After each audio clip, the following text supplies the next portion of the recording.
welcome back to the channel. Please take this 2 seconds to subscribe. Yes, thank you for subscribing.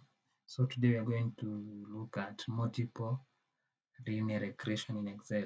So in this video we are going to use these data sets. Yes, and the first step to do the multiple linear regression is to click on data, go to data analysis here,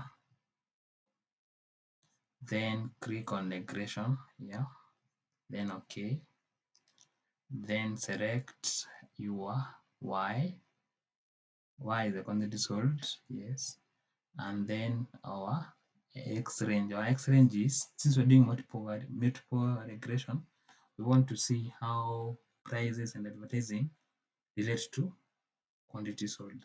So I will highlight the price and the advertising together from the top to the bottom where the data ends, and I click labels. Output range, I'll click it as there.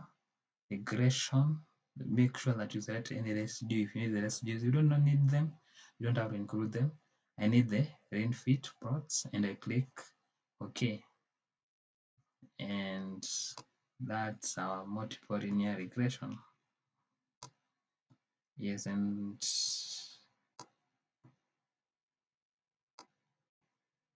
so you can interpret, you can see the R squared value. This means that 99% variation in quantity sold can be explained by the price and the advertising costs. Yes, and then we can see we have the linear fit plots.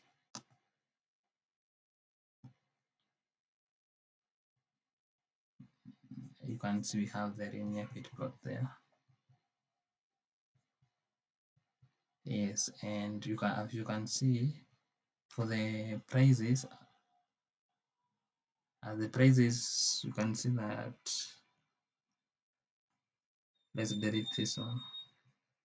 You can see that as quantity of sold increases, the prices decreases, and quantity sold and advertising, as we advertise more, the quantity sold also increases. This means that there is a direct linear relationship with quantity sold and advertising. That is, as we advertise more, we sell more. Well, when the quantity sold increases, well, as the prices increases, the quantity sold also decreases. This means that when the prices is so high, we don't sell a lot of our products. But when we advertise more, we sell more. Yes, thank you for watching, and please subscribe. See you soon with another video. Thank you.